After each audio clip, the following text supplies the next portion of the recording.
প্রখর দ্বিধা দ্বন্দ্বের পর দরজার ঠেলে ভেতরে উক্কি দেয় আদনান। টেবিলে বসে খুব মনোযোগ সহ ল্যাপটপে কাজই করছিল। আহিয়া যে তার ঘরে এসেছে সে না তাকিয়ে সেটা অনুভব করে বুঝতে পেরেছে। আয়ের অবচেতন ভাবে ঘাটটা একটু কাত হয়ে যায়। সে এমন অদ্ভুত দৃষ্টিতে আদনানকে কখনো দেখেনি। আদনান জার্মান থেকে এসেছে 2 বছর হলো। তার যখন 11 বছর বয়স তখন তার বড় আব্বু বড় আম্মুর সাথে মানে আদনানের বাবা মায়ের সাথে জার্মান চলে গিয়েছিল। তবে প্রতি 1-2 বছর পর পর সবাই এসে ঘুরে যেত। আদনান পড়াশোনা শেষ করে গত 2 বছর আগে একেবারের জন্য দেশে চলে আসে।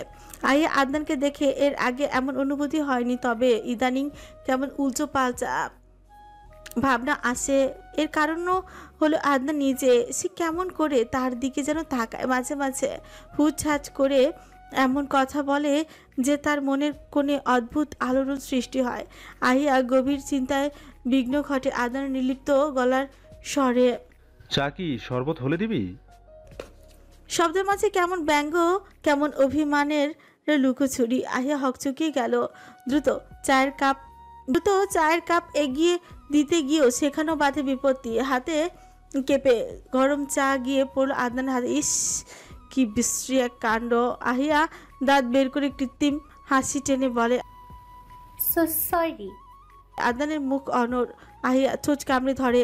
দাঁড়িয়ে দাঁড়িয়ে আদনানের মনোভাব বোঝার চেষ্টা করলো।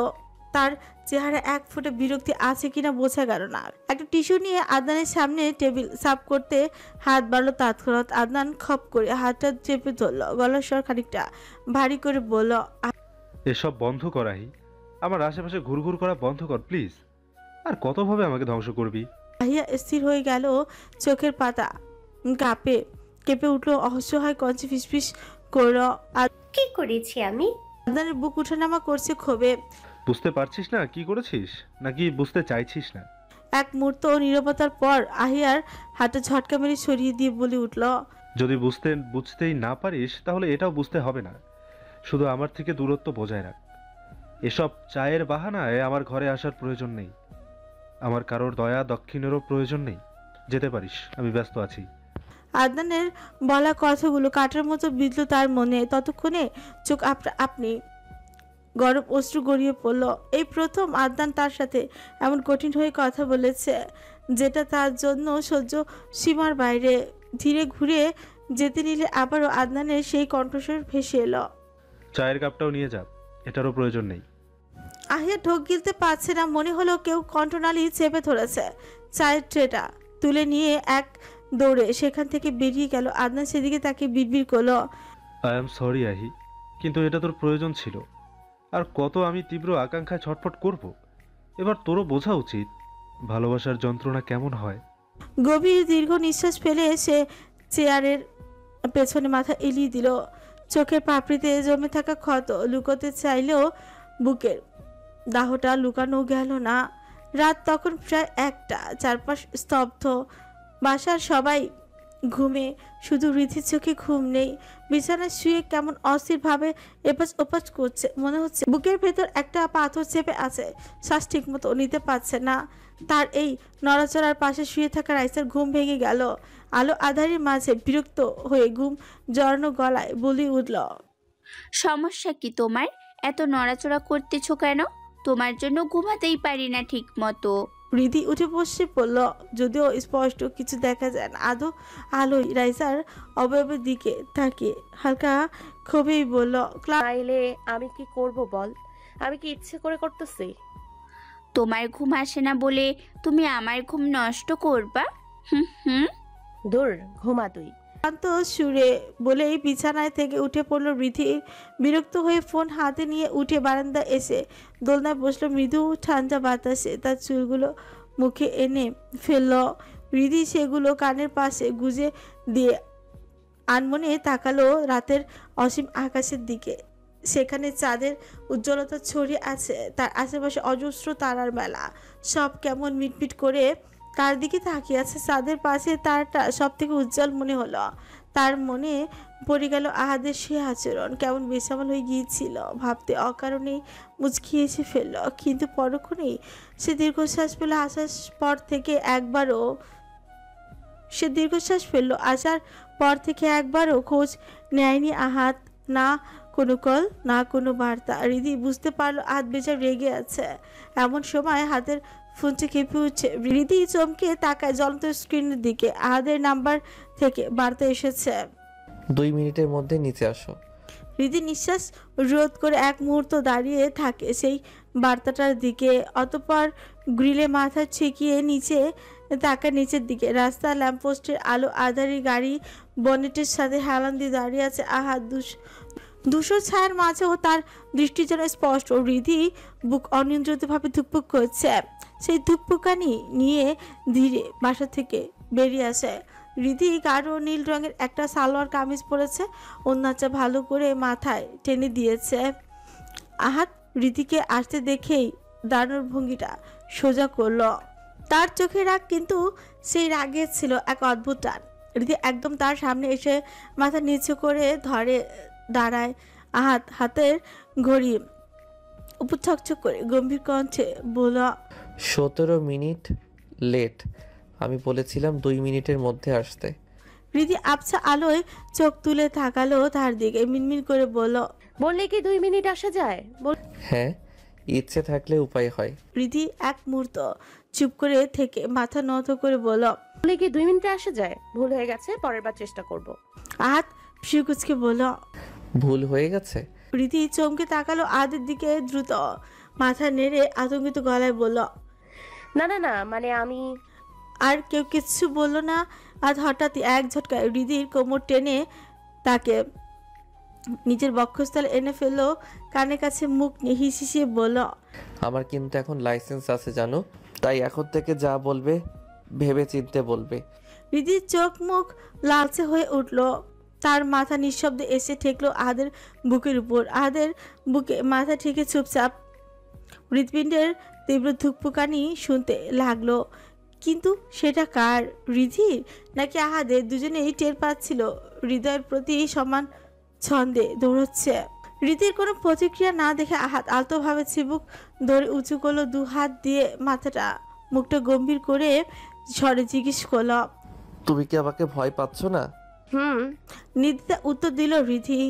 আহাত সিঁড়ির দিকে এগিয়ে তাকিয়ে আছে, ভেতরে অনুভূতি বোঝার চেষ্টা করে অদ্ভুত মাতাল করা কণ্ঠে জিজ্ঞেস করল, পালাতে চাইবে আমার সাথে? ভরসা আছে আমার উপর? বুকটা ধপধপ করছে রিধির। প্রশ্নটার মানে সে পুরোটা বুঝলো না, তবুও নিজের সমস্ত সাহস সঞ্চয় করে মাথা নিচু করে হ্যাঁ সূচক মাথা ঝাঁকালো। আহাত এবার কড়া স্বরে উচ্চারণ করল, মুখে বলো হ্যাঁ অথবা না। আহাদের ঠোঁটের কোণে বিজয় হাসির রেখা ফুটে উঠলো। হাত বাড়িয়ে রিধির গোমরটাও হাতটা নিজের উষ্ণ হাতের মুঠোয় নিয়ে নিল। অতঃপর গাড়িতে উঠে বসতেই তাদের গাড়ির রাতের রাস্তায় ধীরে মিলিয়ে গেল চাঁদ তারা। নীরবে সঙ্গী হয়ে এক অজানা অপ্রকাশিত যাত্রার পথে চলেছে। সূর্যের আলো তখনও পুরোপুরি ফুটে ওঠেনি। পূর্ব আকাশে ম্লান কমলা রঙের রেখাগুলো ধীরে ধীরে গলে মিশে যাচ্ছে ধূসর মেঘের সাথে। পাহাড়ি গাছ এবং মাটির সোদা গন্ধ মিলেমিশে এক অন্যরকম মনোমুগ্ধকর ঘ্রাণ নাকে এসে ঠেকেছে। চারিদিকে কুয়াশার মতো মেঘে ঢেকে আছে পাহাড়ি আঁকাবাঁকা রাস্তাঘাট। আবহাওয়ায় কেমন শীতল প্রবাহ। রিধির এক মুহূর্ত মনে হলো সে কোনো মেঘের রাজ্যে ভেসে বেড়াচ্ছে। ছাদ খোলা লাল গাড়িতে দাঁড়িয়ে পাখি ডানার মতো দুহাত দুদিকে মেলে চোখ বন্ধ করে সেই শীতলতা অনুভব করতে লাগলো। তার সিল্কের চুলগুলো বাতাসে নেচে গিয়ে বারবার উড়ে এসে পড়ছে চালকের আসরে বসে থাকা আহাদের মুখে। এতে আহাদের বিন্দুমাত্র বিরক্ত হচ্ছে না, বরং সে তার প্রিয় শিশু অদ্ভুত কোমল মুখের দিকে বারবার তাকিয়ে দেখছে। রিধির সেই বাচ্চা দেখে অজান্তেই ছোট করে মৃদু হাসি খেলা যায়। গতকাল রাতে যখন কাউকে কিছু না জানে আহাদের হাত ধরে পালিয়ে এসেছে, তখনও রিধি জানে না তাদের গন্তব্য কোথায়। আহাদকে কয়েকবার প্রশ্ন করেছে, তবে সে সাবধানতার সাথে এড়িয়ে গেছে, কারণ সে সারপ্রাইজ দিতে চেয়েছিল তার প্রেয়সীকে। রাত আনুমানিক 3টার দিকে তারা প্রাইভেট বিমানে করে চট্টগ্রাম এসে পৌঁছায়। চট্টগ্রামে আহাদের পুরনো বন্ধু তুহিন আগে থেকে সব ব্যবস্থা করে রেখেছিল। বিমানবন্দর থেকে বের হতেই তুহিনের সাথে দেখা হয়। তুহিন একটা ছাদখোলা লাল গাড়ির ব্যবস্থা করে, আর সেইটা নিয়েই তারা বান্দরবানের উদ্দেশ্যে রওনা হয়।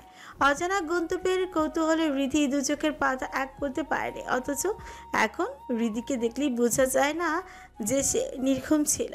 তাকে দেখলেই বোঝা যায় সে কতটা আনন্দের সাথে উপভোগ করছে এই মেঘে আচ্ছন্ন সূর্য উদয়ের মুহূর্ত। আর শুধু মুগ্ধ নয়নে তার প্রিয় শিখে দেখছে।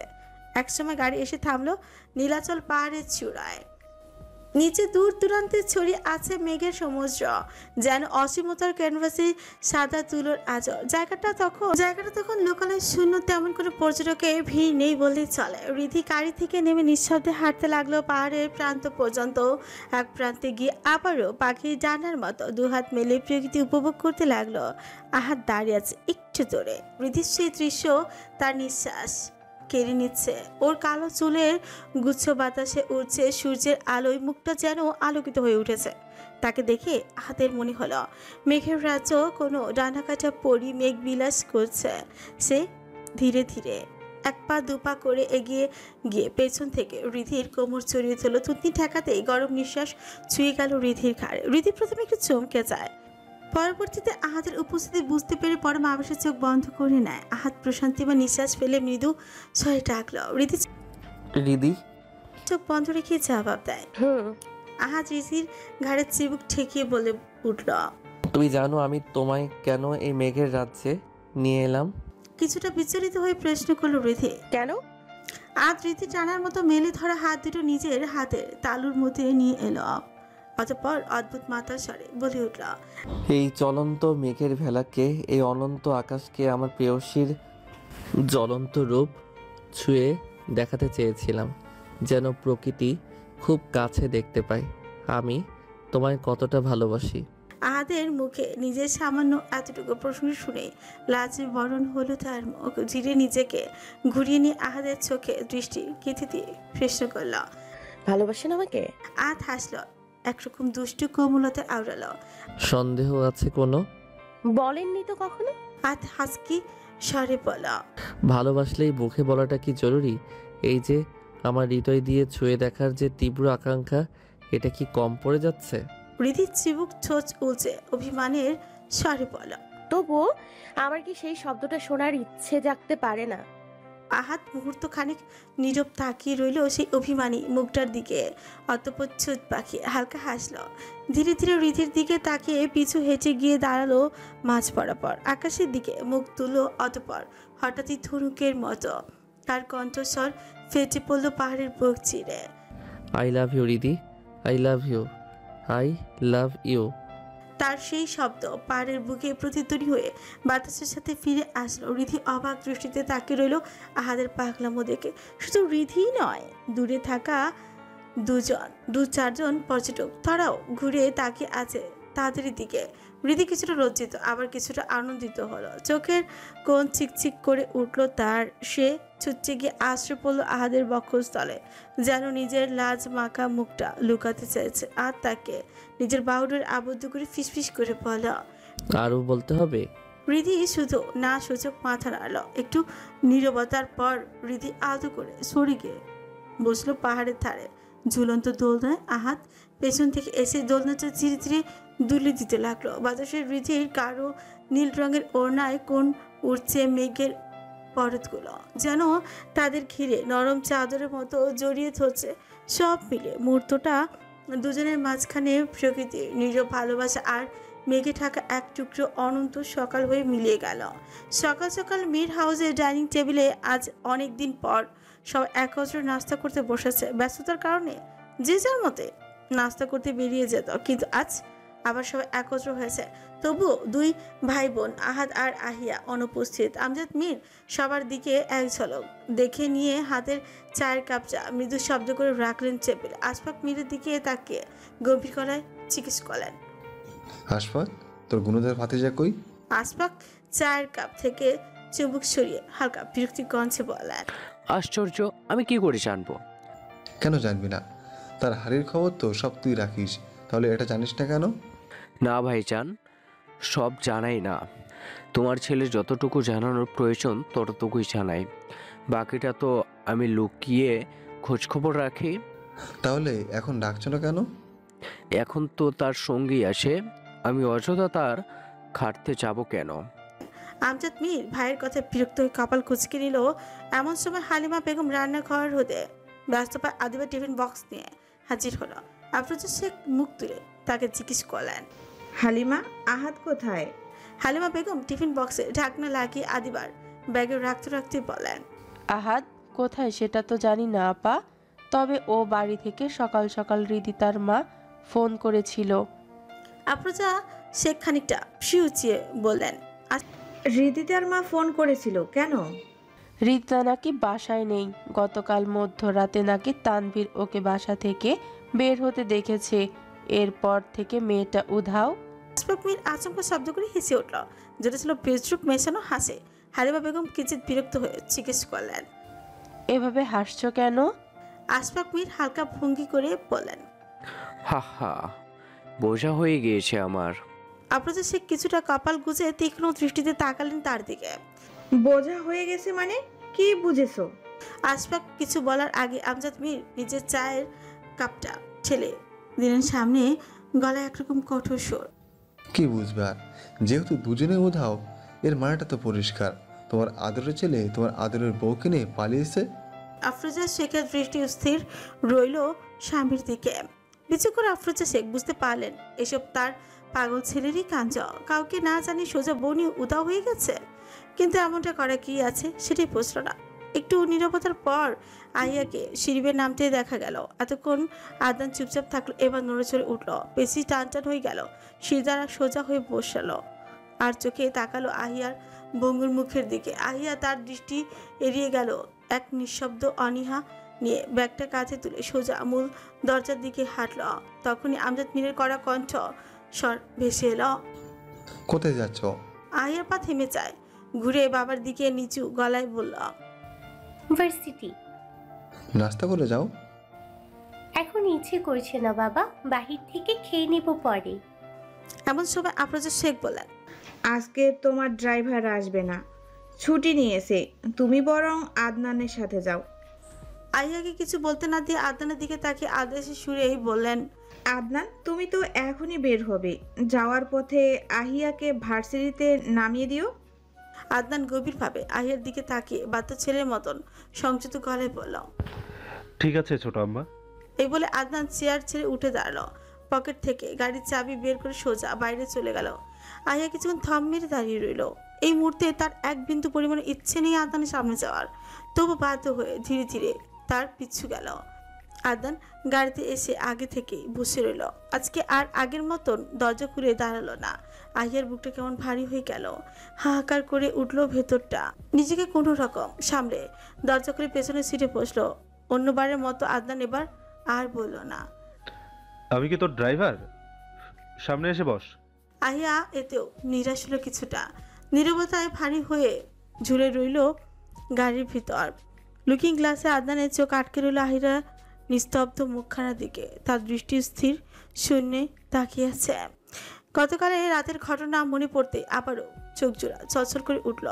লুকিয়ে মুছে নিল চোখের কোণে ছিকছিক করা অশ্রুবিন্দু। আদনান সবই দেখেছে, তবুও কিচ্ছু বলল না। শান্তনতার সাম্য তার ছিল না। লুকিং গ্লাসটা হাত দিয়ে আহিয়ার মুখের দিকে থেকে সরিয়ে নেয়, অতঃপর গাড়ি স্টার্ট করে সোজা বাড়ির গেট পেরিয়ে বেরিয়ে যায়।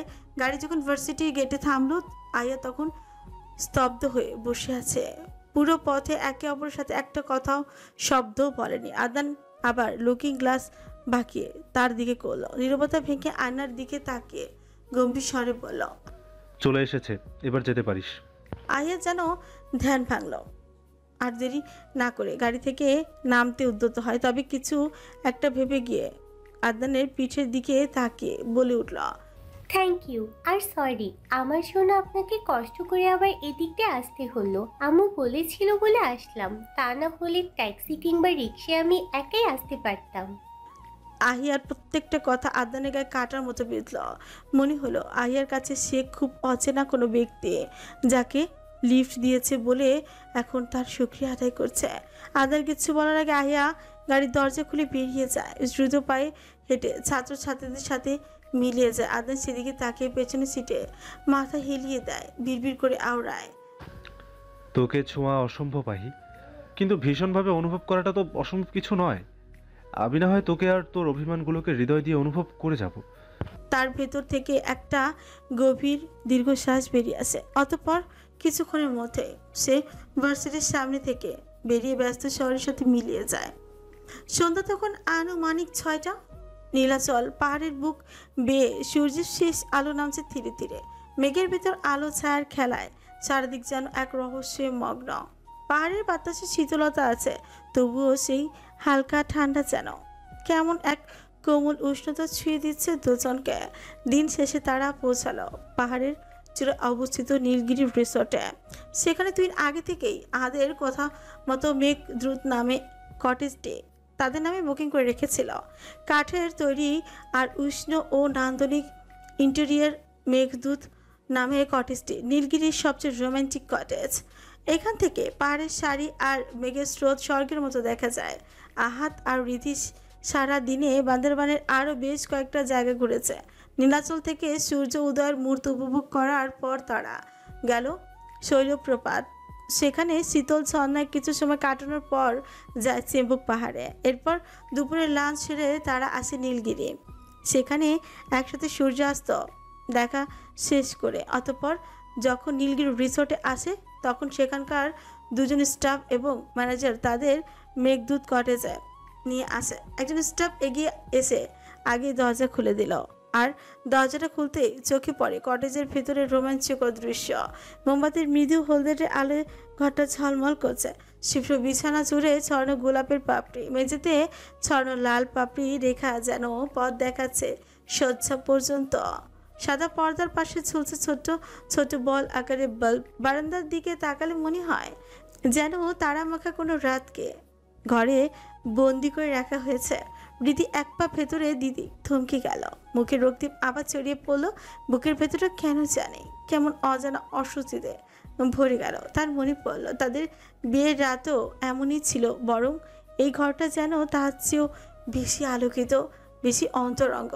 এটা দেখে রীতি শুকনো ঠোক গিলে নিজেকে নিজের মধ্যে গুছিয়ে নিল।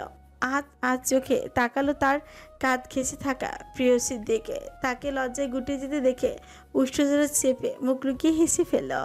ম্যানেজার অতি নমনীয় কঞ্চে বলল, স্যার, মিস্টার তুইন আমাদেরকে জানিয়েছে আপনারা নবদম্পতি। আপনাদের কটেজটা যেন সুন্দর করে সাজিয়ে রাখি। তার কথা মতো আমরা আমাদের সাধ্য মতো চেষ্টা করেছি। হাত ছোট বাঁকিয়ে বলল, গুড। আপনার পছন্দ হয়েছে স্যার? হাত বৃদ্ধা আঙুল দেখিয়ে চোখ টিপে দিল। পারফেক্ট। ম্যানেজার তার ইঙ্গিত বুঝতে পেরে হালকা হাসল, মাথা নত করে সম্মানের সহিত বলল, ঠিক আছে স্যার, কোনো দরকার পড়লে অবশ্যই আমাদের জানাবেন। আমরা আসছি। Have a great day sir ma'am.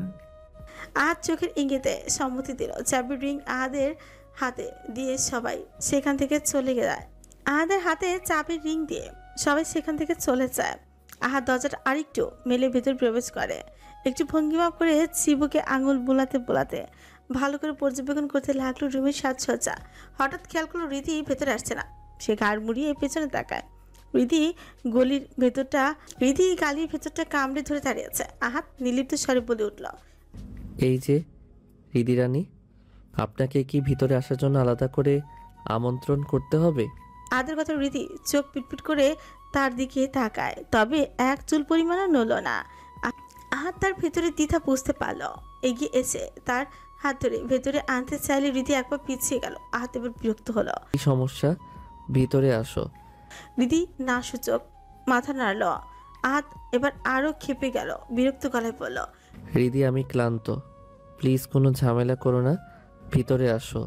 রীতি এবার আহাদের দিকে সরাসরি তাকালো। আসলে অনেকটা ক্লান্ত লাগছে তাকে। গত রাত থেকেই তো কোনো বিশ্রাম পায়নি।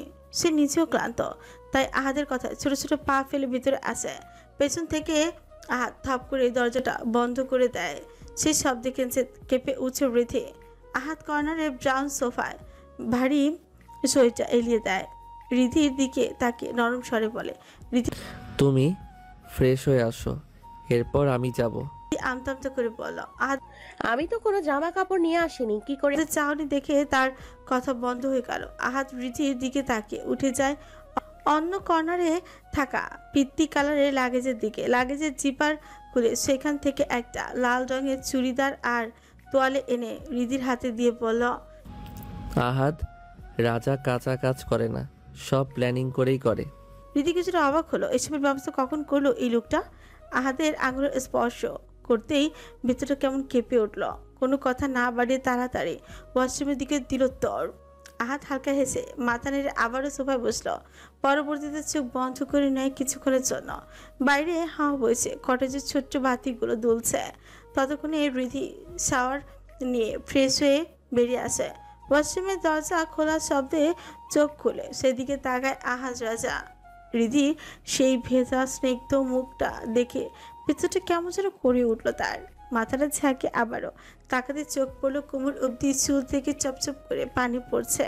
সামান্য কপাল গুছিয়ে এলো তার। হুড়মুড়িয়ে উঠে লাগেজ থেকে হেয়ার ড্রায়ার বের করে রিদিকে টেনে নিল নিজের কাছে।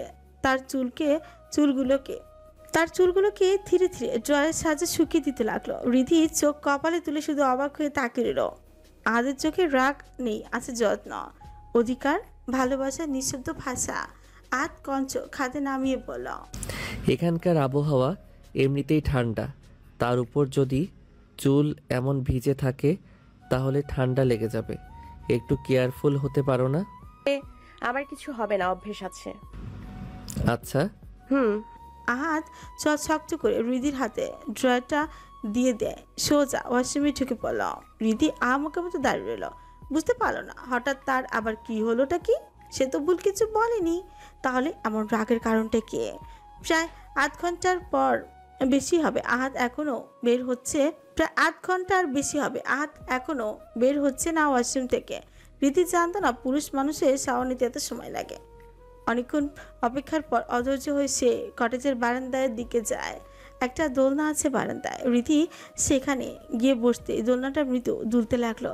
সেখানে থেকে রাতের পাহাড়গুলো দেখতে মনে হলো সব ঘুমিয়ে রাতে তলিয়ে গেছে। ফুরফুরে সুন্দর বাতাস এসে হৃদির শরীরটা শীতল করে দিল। কানে আসে পাতার মৃদু শব্দ আর দূর পাহাড়ের ছিচি পোকার ডাক। সে চোখ বন্ধ করে বাতাসটা গভীরভাবে অনুভব করল, যেন পাহাড়ের হৃদয়ের স্পন্দন শুনছে। আকাশে চাঁদ আছে ঠিকই, কিন্তু মেঘে ঢাকা পড়েছে। ঝাপসা আলোতে সব কিছু যেন স্বপ্নের মতো লাগে। সে দাঁড়িয়ে হাত বাড়ল, যেন মেঘটাকে ছুঁয়ে দেখতে চায়। তার আঙুলের ডগায় বাতাসে শিশির স্পর্শ। ঠিক তখনই তার পেছনে ভেসে এলো গম্ভীর ভারী এক শ্বাসের শব্দ। সে বুঝতে পারলো আহাদের উপস্থিতি। হৃদির বুকের ভেতরটা কেঁপে উঠল। পেছন ফিরে তাকাতেই চাইলো, কিন্তু পারল না। পর মুহূর্তে আহাদের হাত ধরে ধীরে ধীরে এগিয়ে এলো, তার কোমরটা জড়িয়ে ধরল। হৃদির পিছ গিয়ে ছেকলো আহাদের বুকের সঙ্গে। হৃদির শরীর কেমন শিশির করে উঠল তার ছোঁয়ায়। হৃদির ঘাড়ে থুতনি ঠেকিয়ে হাসকির স্বরে জাগলো, হৃদি। হৃদির ঠোঁট শুকিয়ে গেল, কাপা গলায় উত্তর দিল। আজ হৃদির পিছে নাক ঘষে গন্ধ নিল, অতঃপর বলল, আমার ঠান্ডা লাগছে, ভিতরে চলো। হৃদি আরো কেঁপে উঠল।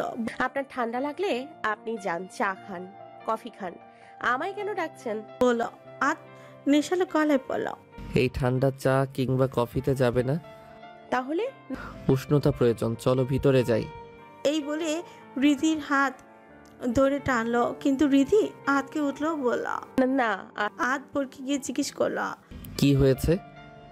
হৃদি মাথা নত করে মিনমিন করে বলল, আসলে আমার খুব ক্ষুধা লাগছে। মুহূর্তে আহাদের মেজাজ খারাপ হয়ে গেল। একরাশ বিরক্তি নিয়ে দাঁত কপাটি দিয়ে বলল, এমন একটা মুহূর্তে তোমার খিদে পেয়েছে? রীতির চিবুক নামিয়ে উপর নিচ মাথা নেড়ে সম্মতি জানাল। আহাদের রাগে তার বাদামি চোখ জোড়া লাল হয়ে গেল। ফুঁসে উঠে কর্কশ গলায় বলল, একটা থাপ্পড় খেলে অটোমেটিক্যালি খিদে চলে যাবে তোর, বজ্জাত বেডি। আহাদের গর্জনে হৃদি আরো ভরকে গেল। বারান্দার কাঠের একটা অংশ আঁকড়ে ধরে শক্ত হয়ে দাঁড়িয়ে রইল। বাতাসে তার চুলগুলো উঠছে। হাত এগিয়ে এলো আরো কাছে। তার কণ্ঠ যেন বজ্রের মতো গর্জন উঠল, চলো ভিতরে চলো। হৃদি স্থির, নড়ল না এক চুল, একইভাবে শক্ত হয়ে দাঁড়িয়ে রইল। আহাদের ক্রোধ এবার চরমের ঊর্ধ্বে পৌঁছে গেল। কটমট করে তাকিয়ে বলল, তোর কাছে দুটো অপশন জানো, হয় ভিতরে যাবি, না হয় এখান থেকে নিচে ঝাঁপ দিবি, বল কোনটা? হৃদি শরীর খেপে উঠল। তারা এখন পাহাড়ের চূড়োয় আছে, আর এইখান থেকে পড়ে গেলে তো তার অস্তিত্ব থাকবে না। ভয় ভয়ে তাকালো নিচের দিকে, তাকাতেই মনে হলো তার নিচে শুধু ভয়ঙ্কর অন্ধকার। সেই অন্ধকার যেন তাকে তাকিয়ে আছে গিলে ফেলার অপেক্ষায়। হাত এগিয়েছে রিধির ঘাড় সামান্য ঝুঁকিয়ে বলা, দিব ফেলে দিব। না না, যাবো তো, আপনার সাথে ভেতরে যাব।